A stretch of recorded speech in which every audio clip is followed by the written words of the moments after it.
In the vast silence of existence, a whisper emerged. A whisper that would echo across continents. A rebel in robes. A mystic with the mind of a scientist. A man who walked barefoot on thorns of tradition and dared to question gods, governments, and the very idea of truth. He wasn't a saint. He wasn't a sinner. He was Osho, the man who taught love without attachment. The master who built an empire of meditation and madness. The enigma who made millions surrender. Not by force, but through the sheer power of silence. To some, he was divine. To others, it is dangerous. But no one could ignore him. From dusty villages in India to the deserts of Oregon, he carved a kingdom without borders, where rules were broken, desires embraced, and truth whispered through chaos. This is not a tale. This is a revolution. This is the rise of Bhagwan Rajneesh. Welcome to the story of Osho. The birth of a rebel narrator, 1931. Kuchwada, a remote village in India. A boy named Chandra Mohan Jain was born, but even as a child he wasn't ordinary.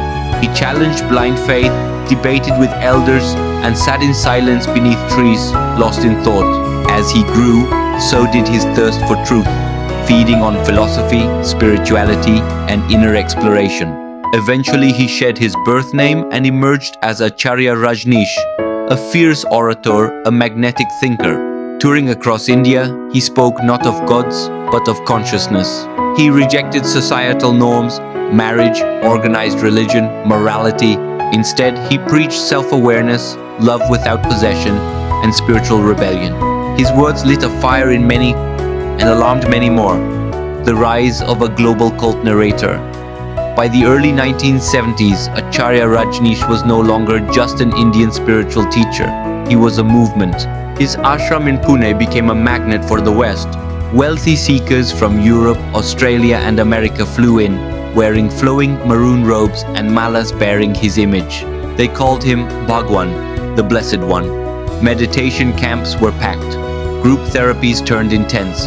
Laughter, tears, catharsis, all under his gaze. But with international fame came scrutiny. Indian politicians grew suspicious. Journalists probed. Visa troubles mounted. Whispers of controversy shadowed his growing fame. In 1981, without warning or fanfare, Rajneesh boarded a plane and left India. Silent, mysterious. His destination? The United States. There, in the wilds of Wasco County, he purchased 64,000 acres of barren land, a desert in Oregon. And from that dust, he created a miracle, Rajneeshpuram, a fully functioning city, roads, dams, homes, farms, airstrips, and thousands of followers, building, meditating, dancing, praying. A city unlike anything America had ever seen. But paradise was not without its shadows. As Rajneesh retreated into silence, power shifted. Ma Anand Sheela, his secretary, took control. Security increased, guns arrived, locals grew uneasy, tension simmered. And behind the serene facade of maroon robes and daily meditations, there was something brewing. Power games, surveillance, and a thirst to dominate. The shadow of Sheela. In walks the most powerful woman in the commune, Ma Anand Sheela, Osho's personal secretary, his voice when he chose silence. Sheela didn't just manage, she controlled everything. The guards, the food, the medical center, the surveillance, and soon, she controlled the darkest secrets of the commune. Thousands of bugs planted in rooms. Secret recordings made of every conversation. Immigration fraud orchestrated at every turn. But then came the unthinkable. In 1984, nearly 800 people in the Dalles, Oregon, fell violently ill. The cause? Salmonella poisoning. The motive? To sabotage a local election by incapacitating voters, ensuring her preferred candidates won. This wasn't spirituality. This was America's first bioterror attack. Meanwhile, during this time, Osho remained in complete silence. For over 2 years, from 1981 to 1984, Osho chose not to speak publicly, leaving the leadership of the commune to Srila. His silence became his shield and also his prison. He communicated only through written messages, yet his influence never wavered. But as the commune spiraled into criminality, his silence spoke volumes about his complicity or ignorance. 1985, the dream of Rajneeshpuram began to crumble. Tensions with local communities had reached a boiling point. The US government intensified its investigations. Arrest warrants were issued as reports of wiretapping, immigration fraud, and biological attacks surfaced. Ma Anand Sheila, sensing the walls closing in, fled overnight to Germany along with several key aides. And then, after years of meditative silence, Osho finally spoke. In a series of press conferences, he broke his vow of silence and publicly accused Sheila of betrayal, painting her as the mastermind behind the crimes. She has fallen in her own eyes, and she will live with all the crimes heavy on her heart for her whole life. You are telling to people that Sheila has done great work and the commune should be grateful to her. But side by side, she has been committing crimes. The commune cannot be grateful for those crimes. Crimes ranging from killing people, attempts on people's life, bugging houses, taping phone calls, not be forgiven, because that is trespassing individual privacy. And she was planning bigger crimes.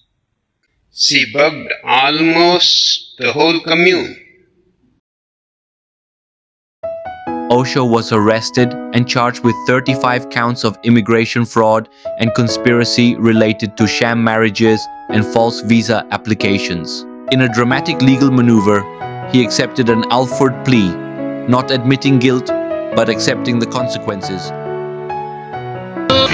Awkward and embarrassing, because I am absolutely innocent. I have not done any crime.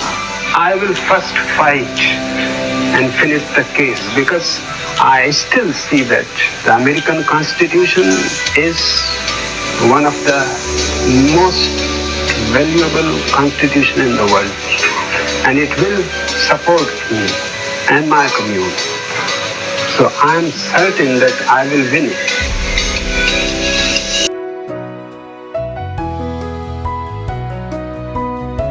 Death, mystery, and silence. Back in Pune, India, Osho returned to his ashram, the place where it all began. He resumed his discourses sitting before thousands once again, but this time, something was undeniably different. His once fiery presence now seemed dimmed. His voice, once commanding, hypnotic, grew faint.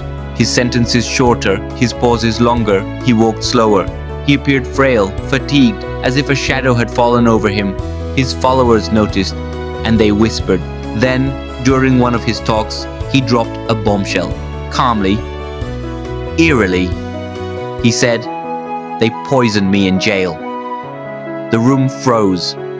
No elaboration, no names, just those 5 haunting words. The claim echoed through his following like thunder. Was this a final truth? A warning? Or a deflection from scandal? He told them he had been injected with substances during his time in American custody, that his health had never recovered, that his body had been damaged beyond repair. Some believed him, others questioned it. In America, they poisoned me in all the 6 jails, a slow poisoning which will not kill me immediately, but in the long run. But what shocked the world even more was what happened next. On January 19, 1990, Osho died in Pune. Just like that, no dramatic end, no official cause, no autopsy was performed, no post-mortem requested. Despite the claims of poisoning, despite the suspicions, his death passed into silence. His ashes were placed in the ashram. A plaque reads, "Never born, never died. Only visited this planet Earth between December 11th, 1931, January 19th, 1990. The world lost a man who built a movement and left behind a mystery, no investigation, no medical inquiry, just a lingering question. Was he a victim of a slow, silent assassination? Or was it a myth designed to immortalize him in martyrdom? His final chapter was not closure. It was an enigma, wrapped in robes and silence,